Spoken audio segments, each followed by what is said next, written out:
This is a non-religious channel. We do not support or promote any religion. The purpose of this channel is to provide accurate information about Islam to Muslims.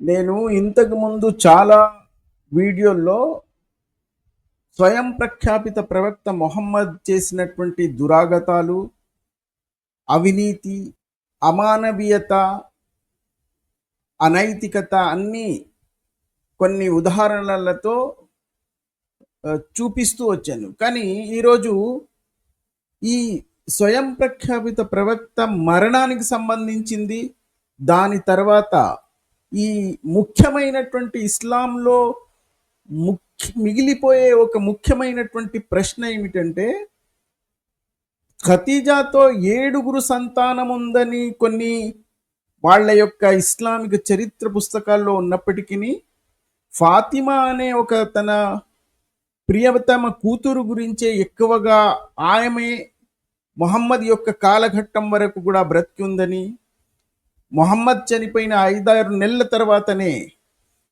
ముఖ్యమైనటువంటి అనుచరులు ఉమర్ మరియు అబూబకర్ కలిసి ఫాతిమా మీద హత్యా ప్రయత్నం చేశారని, ఆమె ఇంటి తలుపులు బద్దలు కొట్టి ఆమె గర్భవతిగా ఉన్నప్పుడు మొహసీన్ అనే ఆ సంతానాన్ని మోస్తున్నప్పుడు వీళ్ళ దాడి వల్ల ఆమె గర్భఛేదం జరిగిందని కూడా వాళ్ళ చరిత్రక పుస్తకాల్లోనే రాసి ఉంది. ఇది ముఖ్యంగా షియా విశ్వాసుల గ్రంథాల్లో లిఖించబడినటువంటి ఒక సత్యం. అంటే దీనివల్ల మనం అర్థం చేసుకోవాల్సింది ఏమిటంటే, ఈ ముఖ్యమైనటువంటి అనుచరులుగా కీర్తి పొందినటువంటి స్తుతింపబడినటువంటి ఉమర్ కానీ అబూబకర్ కానీ మొహమ్మద్ను ప్రవక్తగా విశ్వాసించనే లేదు. కేవలం మొహమ్మద్తో చేరితే పదవులు, డబ్బులు, అమ్మాయిలు దొరుకుతారని వీళ్ళు చేరారు అన్నది ఇక్కడ ఖచ్చితంగా వ్యక్తమవుతుంది. దీనికి మరో సంఘటన కూడా దోహదం చేస్తుంది. ఇంకొకటి, మొహమ్మద్ మరణశయ్యపై ఉన్నప్పుడు తన యొక్క చివరి ఆదేశం వ్రాయడానికి కొన్ని ఉపకరణాలను అడిగినప్పుడు ఉమర్ బిన్ ఖత్తాబ్ అనే ఈ 2వ ఖలీఫా ముఖ్య అనుచరుడు అయిన ఈ ఉమర్ బిన్ ఖత్తాబే అది ఇవ్వడానికి నిషేధించాడు అని వీళ్ళ చరిత్రక పుస్తకంలోనే ఉంది. అప్పుడు కొంతమంది అక్కడ ఉన్నటువంటి కొంతమంది ఉమర్ను హెచ్చరించినప్పటికీ ఉమర్ వాళ్లతో, ఇక మీదట మనం అనుసరించడానికి అల్లాహు పంపించిన ఖురాన్ అనే గ్రంథం మన ముందు ఉన్నప్పుడు ఇతరుల యొక్క వాక్యాలు మనకు అవసరం లేదు అని ఆ సమాధానం చెప్పినట్టు కూడా వీళ్ళ చరిత్రక పుస్తకాల్లోనే రాసి ఉంది. అంటే ఇక్కడ ఒక విషయం స్పష్టమవుతున్నది ఏమిటంటే, ఈ అబూబకర్ కానీ ఉమర్ కానీ వీళ్ళు మొహమ్మద్ను అసలు ఒక ప్రవక్తగానే అంగీకరించలేదు అని ఇక్కడ స్పష్టంగా అర్థమవుతుంది. దానికి మరిన్ని కారణాలు ఏమిటంటే, మొహమ్మద్ చనిపోయిన తర్వాత ఆమె ప్రియతమ పుత్రిక అయినటువంటి ఫాతిమాకు మొహమ్మద్ దోపిడీలు చేసో, దొంగతనాలు చేసో, సంపాదించినటువంటి ఆస్తిలను కూడా ఆమెకి ఇవ్వడానికి నిరాకరించారు. అన్న ఒక నియమాన్ని తీసుకొచ్చి, అందుకే వీళ్ళు ప్రవక్తగా మొహమ్మద్ను విశ్వసించలేదు అని చెప్పడానికి చాలా కారణాలు కనిపిస్తాయి. ముఖ్యంగా మొహమ్మద్ చనిపోయిన వెంటనే మొహమ్మద్ దోపిడీల్లో, దొంగతనాల్లో అందరినీ దోచుకొని సంపాదించిన సొత్తు సంపదలు, అక్కడ ఉన్నటువంటి బహుదైవారాధకుల్ని, యూదులను, వాళ్ళ సొత్తు సంపదలన్నీ దోచుకొని సంపాదించి పంచుకున్నటువంటి వాటిలో మొహమ్మద్కు ఒక ప్రత్యేకత ఉండేది. అది ఖురాన్లో ఆ ప్రత్యేకత ఏమిటన్నది ఖురాన్లో వీళ్ళ అల్లాహు చెప్తున్నాడు. అలైహి మిన్ ఖైలి వలా రికాబి వలాకిన్నల్లాహ యుసల్లితు రసూలహు అలా మన్ యషాఉ వల్లాహు అలా కుల్లి షైఇన్ ఖదీర్. అంటే ఓ విశ్వాసుల్లారా, మీరు గుర్రాల మీదకెక్కి రాత్రిళ్ళు ఎవరి మీదో దాడి చేసి దోచుకున్నటువంటి సొత్తు కానటువంటిది. అంటే బను నదీర్ మీద ఆ, వీళ్ళు గుర్రాలతో వెళ్ళి దోచుకున్నటువంటిది కాదు. బను నదీర్ అన్న యూద గోత్ర తెగవాళ్ళు ఇక వీళ్ళు వచ్చి దోచుకుంటారు, దోచుకోవడంతో పాటు మమ్మల్ని అందరినీ చంపేస్తారని భయపడి కనీసం ప్రాణాలైనా రక్షించుకుందామని వీళ్ళు దోపిడీకి రాకముందే ముహమ్మద్కు వాళ్ళ సొత్తు సంపదలు అర్పించుకున్నారు, భయపడి ప్రాణాలు అయినా మిగులుతాయని. అలాంటి సొత్తు సంపదలు ఈ అందరూ ఈ దోపిడి మూఠాకు చెందదు, అది మోమిన్లకు చెందదు, కేవలం ప్రవక్తకు మాత్రమే చెందుతుందని ఈ వచనాల్లో స్పష్టంగా రాశాడు. అంటే మీరు గుర్రాల మీదకి వెళ్ళి పరిగెత్తి మరీ దోచుకున్నటువంటి మీ కష్టార్జితం మీరు కష్టపడలేదు కాబట్టి, వాళ్ళే భయపడి ముహమ్మద్కు సమర్పించుకున్నారు కాబట్టి అది కేవలం ముహమ్మద్కు సంబంధించింది అని ఖురాన్లో స్పష్టం చేసిన తర్వాత ఇక్కడ ఈ అబూబకర్ నాటకం ఆడి ఈ సొత్తు సంపదలు కూడా ముహమ్మద్ దోచుకున్న సొత్తు సంపదనలు ముహమ్మద్ నుంచి అబూబకర్ ఉమర్లు దోచుకోవడానికి ఒక కొత్త నియమాన్ని తీసుకొచ్చారు. దాన్ని ఫా అంటారు.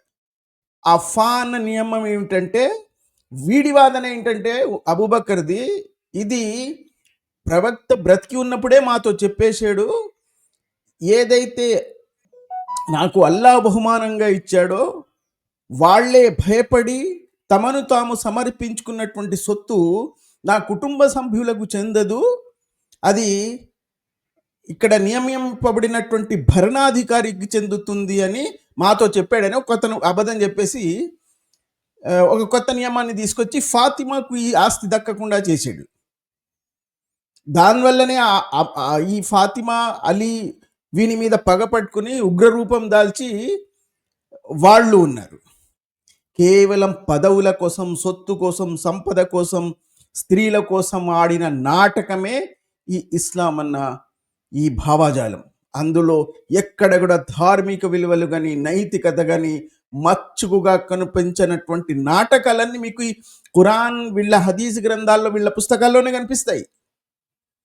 ఇప్పుడు నేను ఇక్కడ మీకు చూపించినటువంటి ఆ వచనాల యొక్క తఫ్సీర్లోనే అఫా అన్న నియమాన్ని అక్కడ తీసుకొచ్చాడు అబూబకర్. ఇది అక్కడ జరిగింది. దీనివల్ల స్పష్టంగా అర్థమయ్యేది, ఇది కేవలం ఒక దోపిడి మూఠ, రాజకీయంగా పదవులతో ప్రజలను పాలించడానికి, దోచుకోవడానికి, పదవులు సంపాదించడానికి, అందరినీ దోచుకోవడానికి ఆడిన నాటకమే తప్ప విశ్వాసం అన్నది మచ్చుకు కూడా ఇందులో ఎక్కడ కూడా మనకు కనిపించదు. అది అందులో ధార్మిక విలువలు కానీ, నైతికత కానీ ఎక్కడ కూడా కనిపించదు అన్నది మనకు ఈ చరిత్ర వల్లనే స్పష్టంగా అర్థమవుతుంది. ప్రవక్త ముహమ్మద్ యొక్క ప్రియతమ పుత్రిక ఫాతిమా మీదనే వీళ్ళిద్దరు దాడి చేశారంటే దీన్ని ఏ విధంగా చూడాలి అంటే, వీళ్ళ విశ్వాసం చూడండి. దీన్ని సున్నీలు అంగీకరించకపోవచ్చు, ఎందుకంటే మొత్తం ఇస్లాం యొక్క పునాదులు కదిలిపోతాయి కాబట్టి వాళ్ళు దాన్ని తిరస్కరిస్తారు. కానీ అదే అలీ భాగంలో నిలబడినటువంటి షియాలు వాళ్ళ గ్రంథాల్లో స్పష్టంగా ఇది రాసి ఉంది. ఈ సంఘటనలు ఫాతిమా మీద అబూబకర్, ఉమర్ దాడి చేసినట్టు కేవలం షియాల పుస్తకాల్లో మాత్రమే కాదు, సున్నీలకు సంబంధించిన పుస్తకాల్లో కూడా ఈ సంఘటనలు పొందుపరచబడ్డాయి. తారీఖ్ అల్ తబ్రీ లాంటి ప్రముఖులు కూడా దీన్ని పొందుపరిచారు. షియాలంత వివరంగా పొందుపరచకపోయినా దాన్ని సూచనప్రాయంగా ఆ సంఘటనలను వీళ్ళు పొందుపరిచారు. దాని వివరాలు షియాకు సంబంధించిన పుస్తకాలు, వాటి పేజ్ నంబర్లు, సున్నీలకు సంబంధించిన పుస్తకాలు, ఏ పుస్తకాల్లో ఏ పేజీలో ఈ వివరాలు ఉన్నాయి అన్నది నేను స్పష్టంగా ఆ వివరాలు కూడా మీకు ఇక్కడ చూపిస్తున్నాను, మీకు కనిపిస్తూ ఉంటుంది. కాబట్టి కేవలం షియాలకు మాత్రం సంబంధించిందని చెప్పడానికి వీల్లేదు. ఆ దాడి జరిగిన మొత్తం పూర్తి సంఘటన బిహారుల్ అన్వర్ అన్న షియా వాళ్ళ పుస్తకంలో వాల్యూమ్ నెంబర్ 43లో 43లో వాల్యూమ్ 35లో ఈ మొత్తం దాడి గురించి అందులో స్పష్టంగా లిఖించబడి ఉంది బిహారుల్ అన్వర్లో. ఇంకా చాలా చారిత్రక పుస్తకాల్లో, ఇస్లామిక చారిత్రక పుస్తకాల్లో ఈ సంఘటనలు పొందుపరచబడ్డాయి. కానీ సున్నీలు దీన్ని అంగీకరించకపోవడానికి కారణం ఏమిటంటే, ఒకవేళ ఇది అంగీకరిస్తే ఇదే అబూబకర్ ఉమర్ యొక్క మొత్తం నిజమైన ముఖం బయటపడుతుందని, దానివల్ల ఇస్లాం యొక్క పునాదులన్నీ కదిలిపోతాయని వీళ్ళు దాన్ని తిరస్కరిస్తారు స్వాభావికంగా. అలీని కూడా వీళ్ళు కూఫాలో ఒక మసీదులో నమాజ్ చదువుతున్నప్పుడు ఒక ఆయుధానికి విషం రుద్ది, విషలిప్తమైనటువంటి ఒక ఆయుధంతో అలీ మీద దాడి చేసినప్పుడు రెండు రోజుల తర్వాత అలీ ఆ విష ప్రభావం వల్ల చనిపోయాడు, హత్య చేయబడ్డాడు అని స్పష్టంగా వీళ్ళ గ్రంథాల్లో రాసి ఉంది. అంటే తమ యొక్క మొహమ్మద్ యొక్క ప్రియతమ అల్లుడు, సహోదరుడు, సహచరుడు అయినటువంటి అలీనే అదే మరో సహచరులు అబ్దుల్ ఉమర్ లాంటి వాళ్ళు కానీ, అబూబకర్ ఎలాగైతే అబూబకర్ అయితే ముందే చనిపోయాడు, దాని తర్వాత ఉమర్ ఉన్నాడు, దాని తర్వాత ఉస్మాన్ ఉన్నాడు.